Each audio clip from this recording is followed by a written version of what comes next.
Hi, welcome. I'm Allison Bainbridge, and I'm delighted to introduce the guest speaker for today's Book Passage author event. Hitha Palepu has written reSpeaking, a powerful guide that provides inspirational lessons about life, work, and overcoming adversity. The book is drawn from our country's most awe-inspiring, one of our country's most awe-inspiring, there are a few, political figures, Kamala Harris. Kamala's norm-shattering ascent to Vice President of the United States is so impressive. Having spent her entire career smashing glass ceilings and influencing the next generation of young women, Harris has completely redefined what it means to be a woman in politics. As a mom of two daughters, one of whom's working in government policy, I not only respect and admire all that Kamala has accomplished, but I am also extremely grateful for her example. In reSpeaking, Hitha connects illuminating stories from Kamala's unique biography with tactical advice that will teach and inspire you. For instance, when I was reading it, she provides a recipe for Kamala's favorite tuna fish salad, which I love that. That was her go-to lunch while campaigning, as well as she shares this quote, "Family means everything to me. I've had many titles throughout my career, but Mamala will always be the one that means the most to me." So the author of this gem of a book, our speaker, Hitha Palepu, is a woman of multitudes, inspiring in and of herself. She's a feminist, a lifelong politics enthusiast, a daughter of immigrants, and a mother raising feminist sons. These multitudes spill into her multi-hyphenated career as an entrepreneur, investor, writer, and speaker. Her passion for the news and politics is captured in hashtag 5SmartReads, a Webby-honored social series that shares 5 must-read articles every day to keep her community informed without being overwhelmed. Her longtime blog, Hitha on the Go, established her as an authority on lifestyle topics and gave way to her book and collaborations with leading brands such as Headspace, Google, and Northwestern Mutual. She's the author of How to Pack and the CEO of Russian Pharmaceuticals. She's has invested in and actively advises women-founded and women-focused startups, which I love that. She's definitely a sought-after speaker and an inspiration, as I said, to all women out there. We're so fortunate to have her today to speak with us. Hitha? Thank you so much. And thank you everyone for joining us today on this beautiful Wednesday. I kind of forgot what day it is. This book was my great privilege to write. People ask, how did you get the opportunity to write it? And it is both very serendipitous and also a book I've been writing for quite a while. So let's start from the original story. Back in 2012, I was a few years into a pharmaceutical career that had me in rooms that didn't really see too many young South Asian women before. I was always the only woman. I was always the youngest person, and I was always one of the few people, if not the only person of color, at a very important table. And being in my late 20s, I really didn't know how to show up in these rooms. What was the balance of professional, but also being myself? What should I wear? How should I speak? When do I speak? If I'm negotiating, where's my red line? And how do I be impactful without being overbearing? You know, with women, there is a very fine line of being strong and being shrill. And I was conscious of that line, but I didn't have many examples to show me how to stay in the strong category and not tread over that line to embody qualities that are not as well received in the workplace. One fortuitous day in 2012, I don't remember where I was.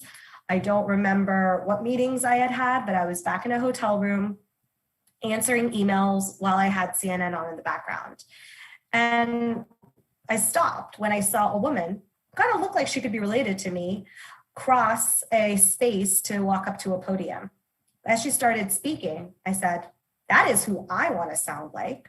And it turned out it was then Attorney General Kamala Harris of California delivering a press conference on the settlement for the mortgage foreclosure crisis that she had negotiated with the largest banks. And in that moment, I realized this, this is my person. This is who's going to show me the ropes, albeit from afar and probably without her knowledge. And that was a moment, I don't think I ever sent that email, but I went into deep self-study of Kamala Harris, her life story, the way she prepares for any of the big things she's done, the way she speaks, the way she negotiates, what she wears, how she looks, and also just how to show up in this world. In time, I also got very invested in how she was incredibly devoted to her loved ones, how as she met Doug and that relationship became public and I was a newlywed myself, how to build a marriage that was both fair and equitable, but celebrates the ambitions of each other as I am extremely ambitious, as is my husband. And she is someone who kind of guided me to many of the incredible achievements I've been able to accomplish that Allison has detailed. And I will also acknowledge a lot of privilege has helped me along the way as well. And that is important to always note whenever I speak about myself or what I've been able to do. So in writing this book, which happened very fortuitously, I was approached by an editor at Little Brown Spark, one I admired for many, many years, the days after the election had been called for Biden-Harris, asking if I would be interested in writing an advice book inspired by Vice President-elect Kamala Harris. And I said, this is my dream book project. And I told her the story and she said, we think you're perfect. Could you have it by February? And I'm like, it's almost Thanksgiving. And she goes, I know, we would like to really get this out as quickly as we can, kind of around holiday season, but also New Year, New You. We think it'd be a fantastic title for the Little Brown Spark imprint. So I said yes. And thankfully, I had a husband who held down the fort with kids and the home, parents and in-laws who jumped in as needed so I could hunker down for 2.5 months and write this book that we are discussing today. This is not your typical advice book. It melds biography with very tactical tips that I have gathered from some of the smartest people I know. And the title, We're Speaking, is very intentional because I turn over the end of every chapter to a woman I really admire, who I believe embodies the specific Kamalaism that is the title of every chapter.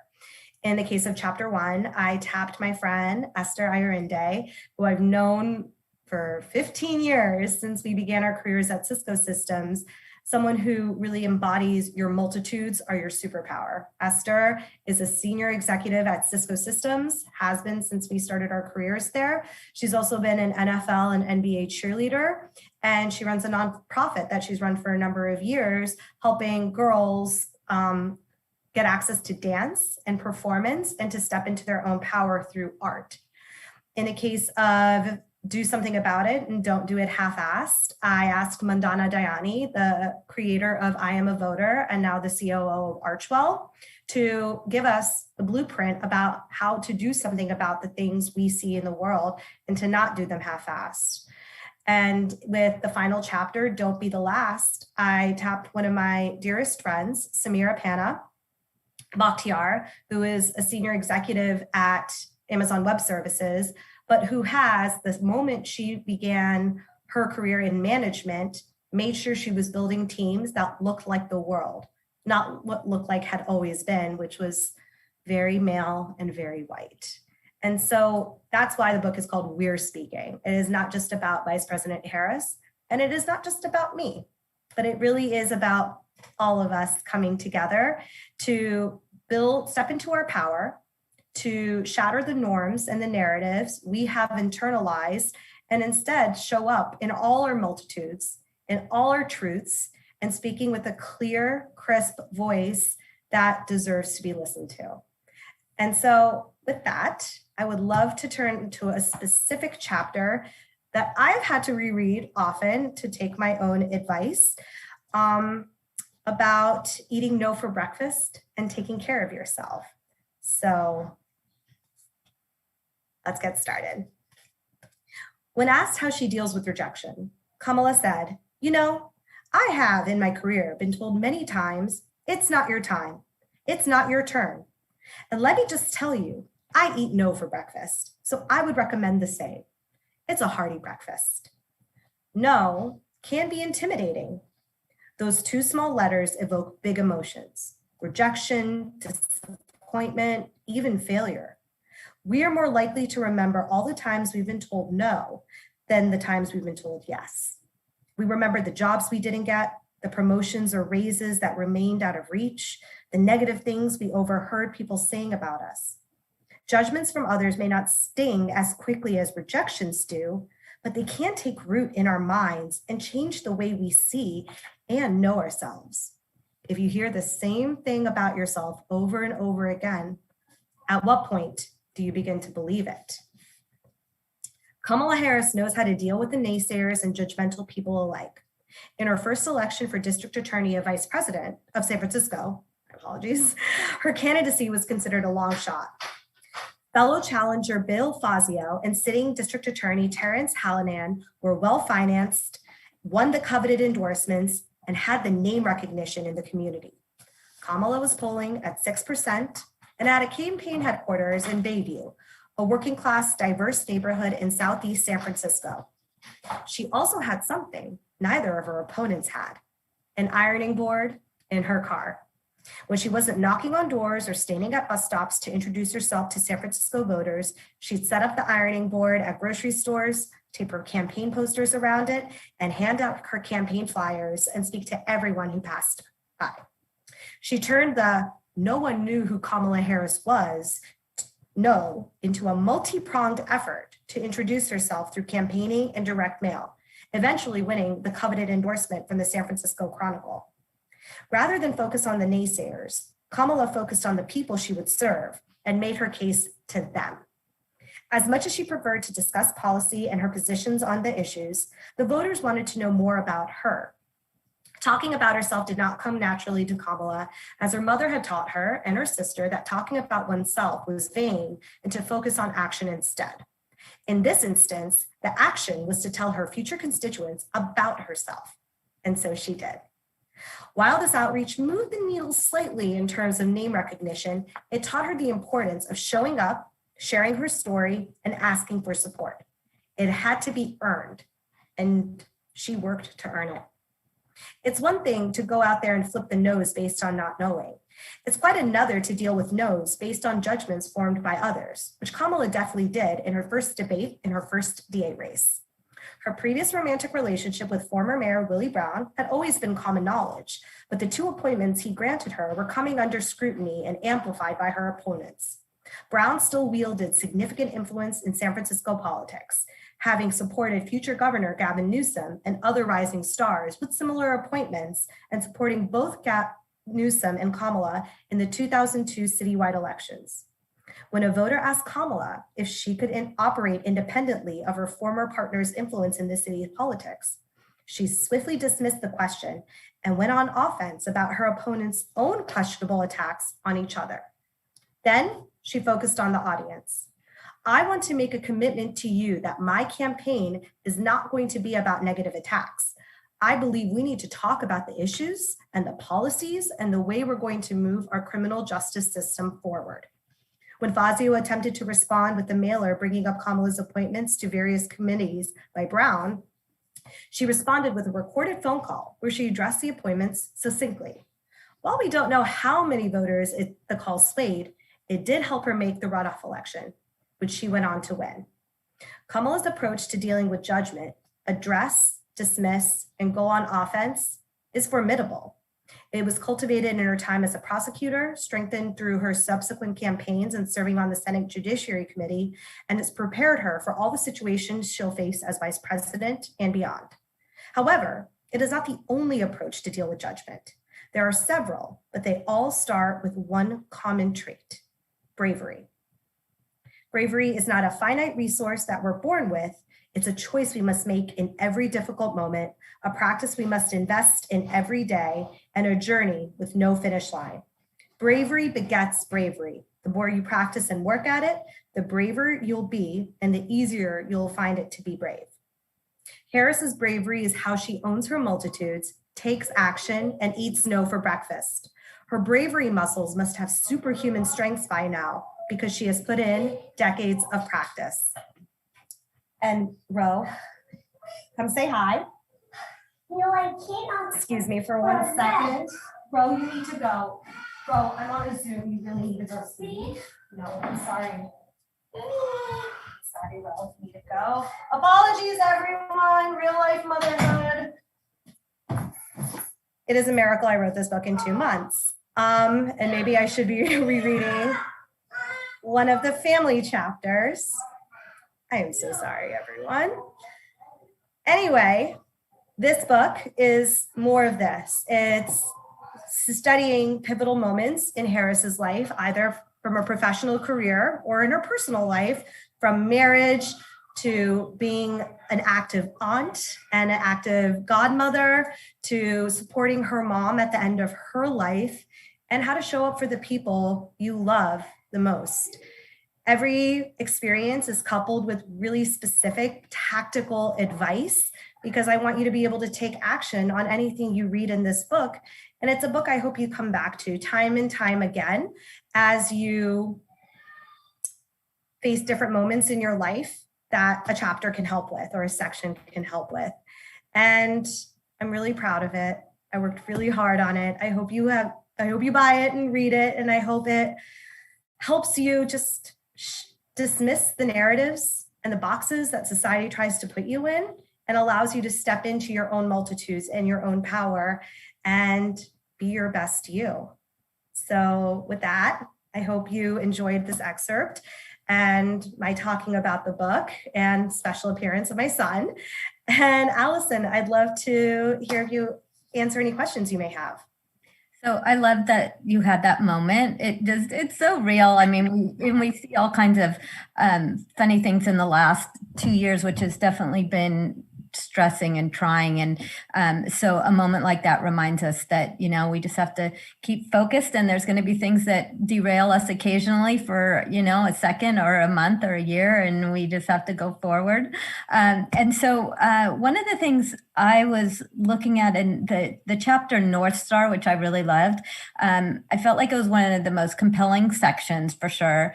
And I wondered if you could describe more fully, if you could talk about the process of identifying your North Star for you personally, and maybe people out there who are trying to, identify their own North Star. Yeah, and I'm going to speak specifically to people who don't have that clarion phrase or that calling, like that internal message that drives them to do whatever they do. If the idea of finding one singular phrase that's going to define your life is really intimidating, consider a North constellation. What are the things that when you think about reading your obituary, what do you want mentioned in it? Is it certain family things and things as a person in your personal life, certain things in your professional life? What are those? Because those make up the picture of who you are and make up a beautiful picture you can focus on in the sky. And with that, explore them a little bit more deeply. Like, think about the why behind the what's. And I think as you don't trust yourself, this is not meant to be something you can do in a single sitting. This is something that you're going to come back to a lot in your life, especially early on in this exercise, where your why is going to change. And that's great. But as you think about the evolution of your why, you're going to come to kind of one single central thing of, this is why I get out of bed. It's not coffee. This is why I do what I do, or I'm working towards a certain job or a certain space in my life to be able to pursue something. And that why is what keeps fueling me and driving me to do that. For me, it really is like, I think everyone deserves the dignity to have a full life outside of work.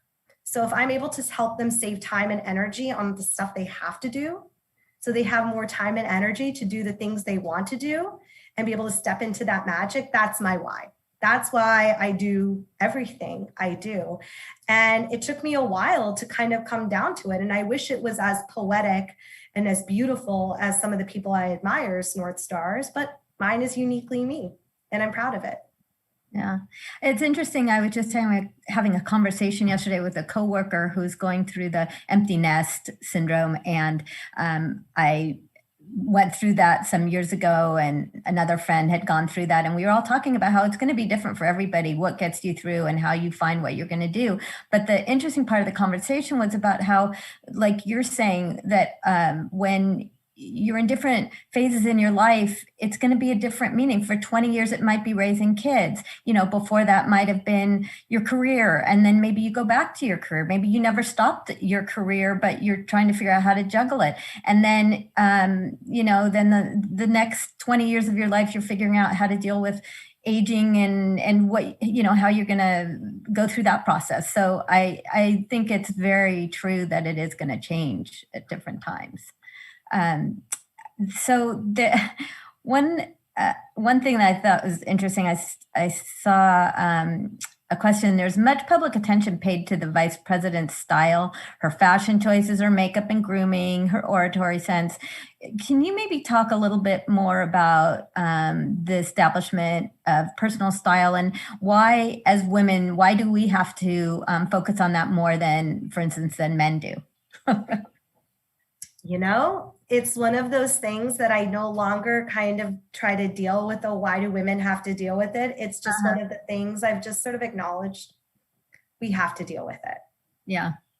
I think she's been very purposeful in having a very streamlined, almost uniform style, but there's also there's some things I really appreciate about her style that most people don't notice. So for one example, she wears gold bangles on her wrist. It's a very traditional South Indian thing to do. Like, I wear the bangles of my mom and for my mother-in-law every single day. For me, it's kind of carrying the power of the generations that have come before me with me at all times. Similarly, she wears her mother's gold bangle, and as does Maya Harris. She also wears an amethyst ring that was also given to her by her mother. That stones especially in Hinduism, each stone has a different meaning for a different day, and there's some purposeful to it. She'll never talk about it, and it's not one you can definitely buy at a store, but it's something. It's like you're bringing who you have been, and you're bringing the story of your ancestors and their power in certain choices in what you wear. And I think it's not just your name, but also in these choices that can kind of reground yourself to who you've always been. Mm-hmm. And so that's something I really appreciate about her. And people talk about her love for pearls being something from her sorority, but actually it was her mom's advisor and former boss who brought her, gifted Kamala a string of pearls after he had visited Japan when she was a little girl. And that has become the reason she loves pearls so much. So, I mean, style is some of the first things people notice about you. If you're a man, listen, it's very kind of just very binary. It's you look put together or you don't. With women, it is much more of a spectrum that we pay much more attention to.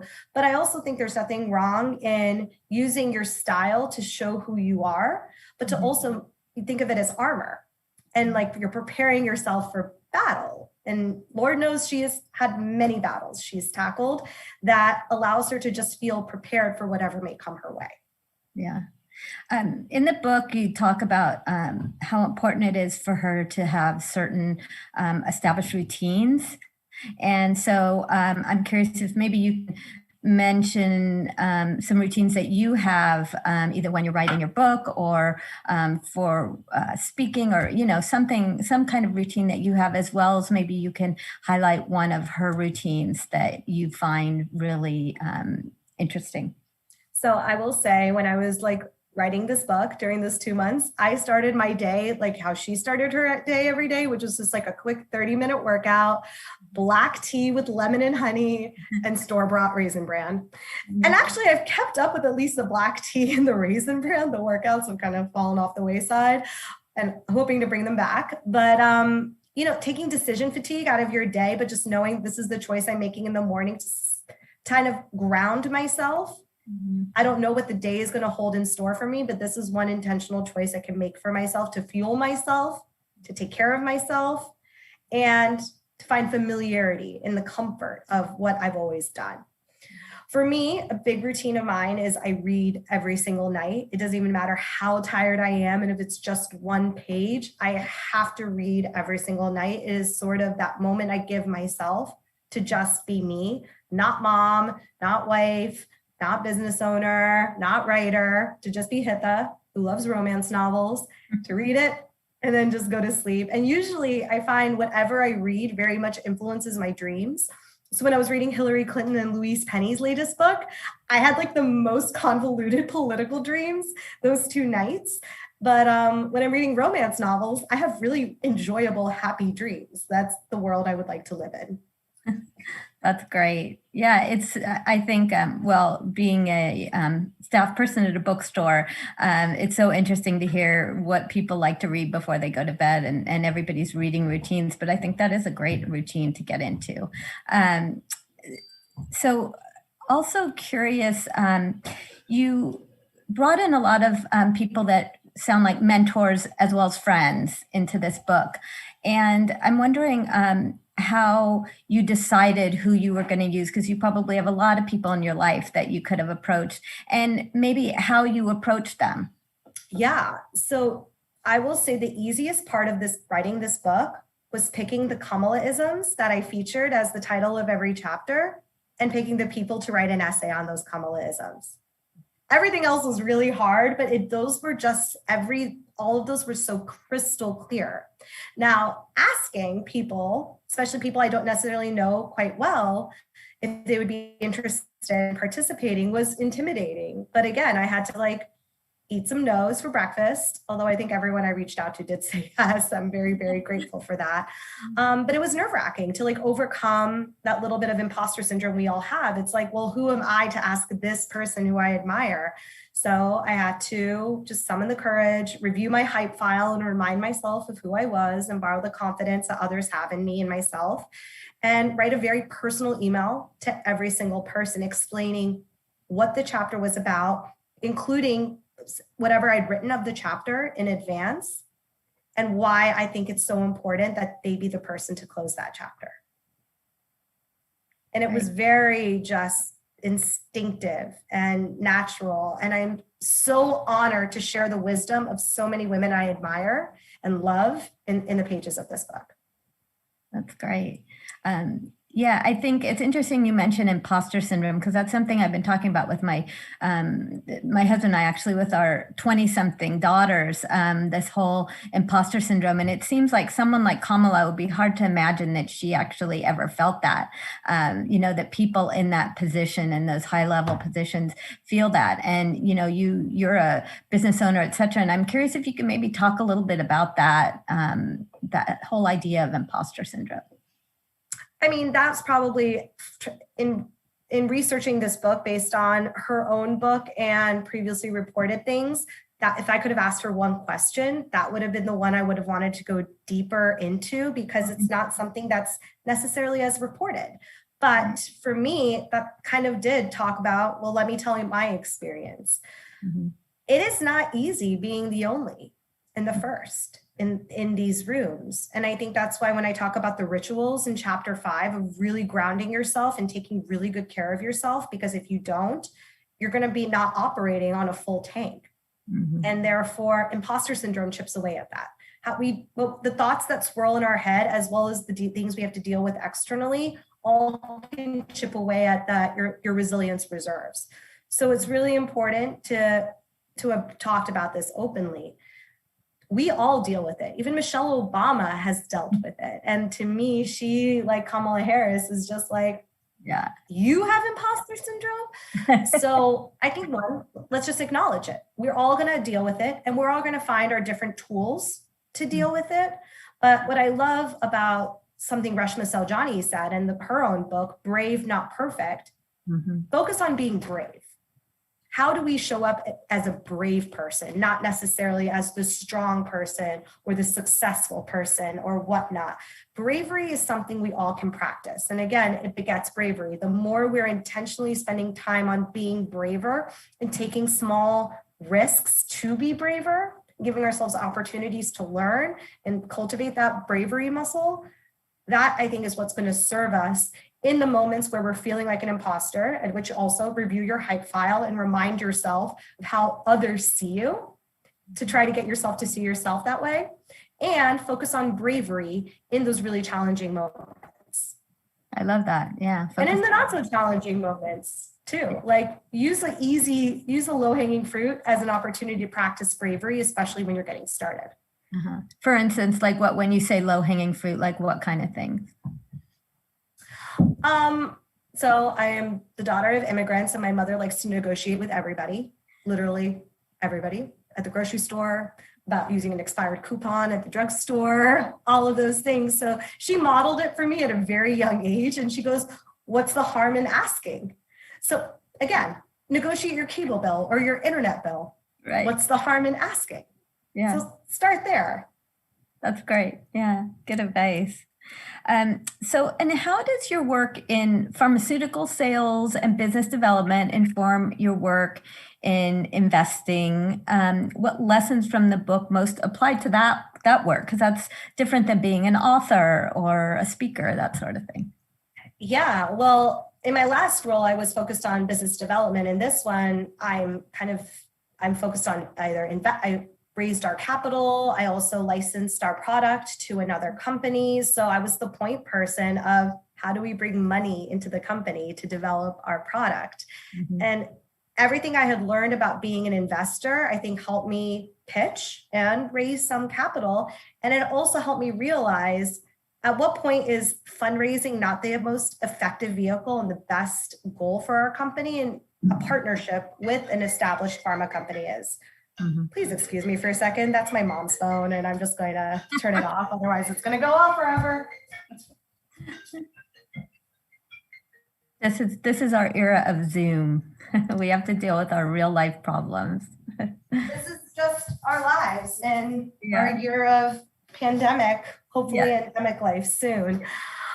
I will say from the book, the lessons I really focused on was doing your homework, showing the math. So already I can't control what people are going to think of me when they see me pop up on Microsoft Teams or Zoom of like, who's this kid who's allegedly running this company? Or are you the secretary? A lot.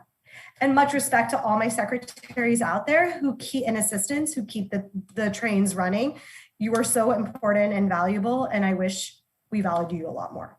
Anyway. I just had to be really prepared for anything, and having fundraised and pitched and worked on this company for as long, I had the answers to basically every question that was coming my way. So I knew how to answer it succinctly, in a detailed manner, and with the offer to follow up with a call with the team leaders in my team who were focused on that specific area of development. Mm-hmm. I learned how to communicate, and I definitely adopted some of her lines. Like there was one moment when one negotiation got very heated and I kept getting interrupted, and I had to just go, I'm speaking. I'm speaking. Please let me just finish this train of thought, and then I'd be happy to listen to you. If you are not understanding our company's position here and why what you're asking for is a great risk for us. Right. So that also was helpful. And I think just like the rituals of really taking good care of yourself, and the simple reminder of just shoulders back, chin up, deep breath before I hit join a call, like really just helped just ground me quickly into jumping into what was some great meetings, some really hard meetings. Right. Yeah. Have you found it difficult to be meeting over Zoom versus in person, or do you see the advantages, disadvantages to both styles? I think there's advantages, but I think had we just been able to get in a room and hash it out, we could have gotten our deal wrapped up a lot sooner, but the pandemic prevented it. You're not able to read the energy of a room the way on a Zoom or virtually that you could if you're in person. Body language is only partially shown, and then if your internet's being crappy like mine is, it fritzes up a bit.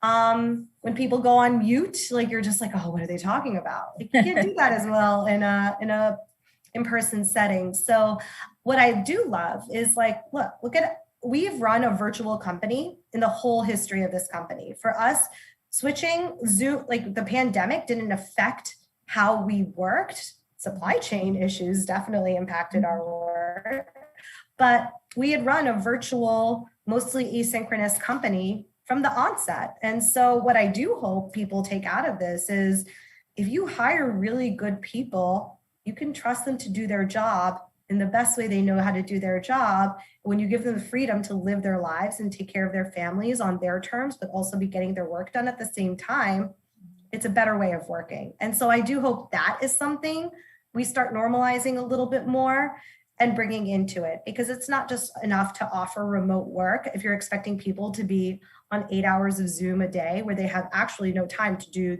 their actual work. Right. And they have family pulling at their attention the whole time. Better that they take whatever time they need to do to perform their work, do check-ins as needed, and then the time offline, they can do what they need to do. That's going to celebrate the whole person, not just the employee. Right. That makes a lot of sense. Yeah. I mean, hopefully some of these lessons will carry over beyond the Zooming and living in the pandemic era. So you mentioned one thing that you would ask Kamala if you could have that about imposter syndrome. And so, of course, I want to know, are there any other questions that you would have liked to have asked her or conversations had with her? I think I would want to cook with her. Like I would want to make like a traditional South Indian dish with her. That would be really fun. I mean, she talks about how much she loves idli and dosa, but it'd be really fun to make like a chicken biryani with her, which is the specialty of the state and the city that my family is from, Hyderabad. And she's mentioned she loves it. And I hope she's enjoying Rasika's chicken biryani in DC often because it's delicious. I would ask her a lot of stories about her mom and her grandparents, which just aren't as common knowledge, and researching them was very difficult. At one point I was like, do I need to like call the family in India and like get some calls? But like, you know, it's been so long since they passed too, that it's hard to have people who remember who they were. And there's no way to verify anecdotal stories as, is this actually happen or is this just an anecdotal story, which would have, I think, muddled the book, but not added anything to it. So I genuinely want to hear more about her grandparents and her mom, who I kind of fell in love with in the writing of this book. She's a remarkable, remarkable woman whose story is both so uniquely Indian, but also quintessentially American. So I have a lot of questions about Shamala. Yeah. And also I am like, how did Shamala raise you both? Because like, I need all the help. Can I talk to Mrs. Shelton? Like, that's great. Yeah. So then I think for my last question, what piece of advice for ambitious women navigating their lives and careers, what would you offer to them? For instance, my two 20-something daughters who are trying to figure out how to balance careers and eventually family someday. You know, what kind of things would you suggest?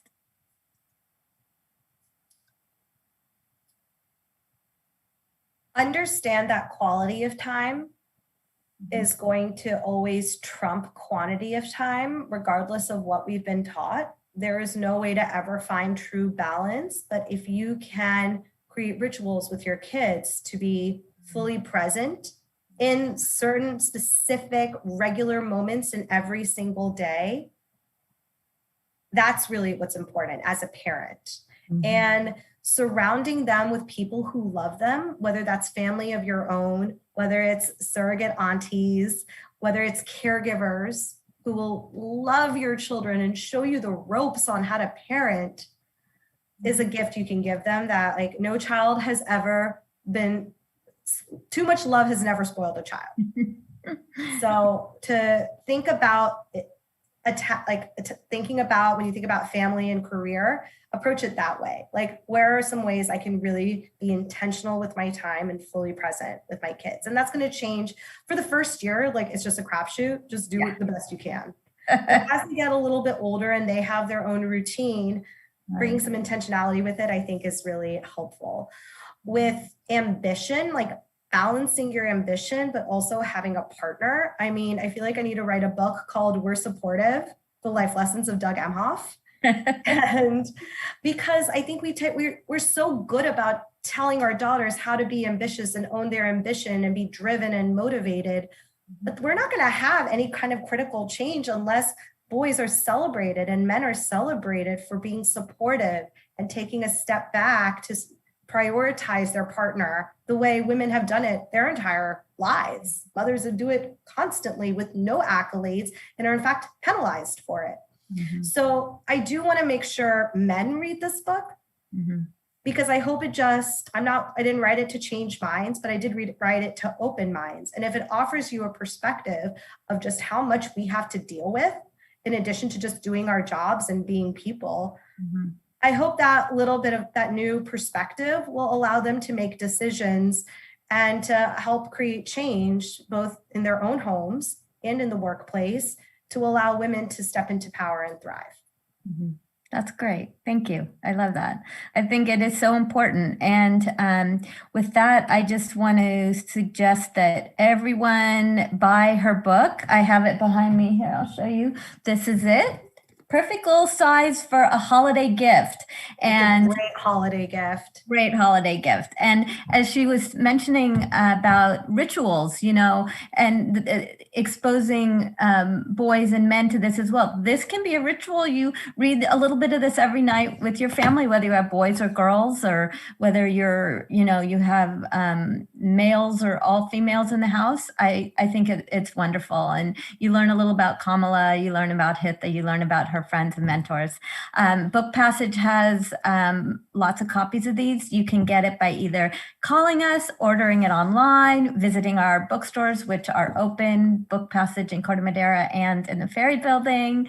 And so I hope that you support the author and bookstores by purchasing this. So thank you so much. I wish you much success, and we hope to see you for your next book. Is there a next book coming yet?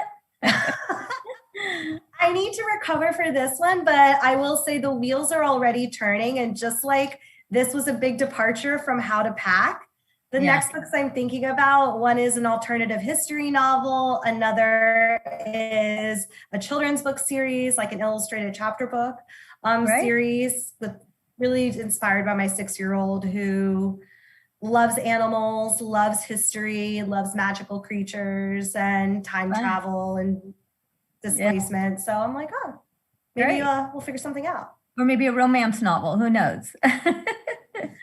Honestly, I have tried to write some steamy scenes and they are comically horrible. And I think I would rather just be an enthusiastic romance reader and support my brilliant friends instead of trying to write my own. I'm going to leave it to their capable hands. I literally am like a 12-year-old giggling, going, writing it. It's not for me. Okay, we'll leave that to the others then. Thank you so much. We really appreciate you joining us, and thank you to all of you out there who joined us today. Take care. Thank you so much. You're welcome.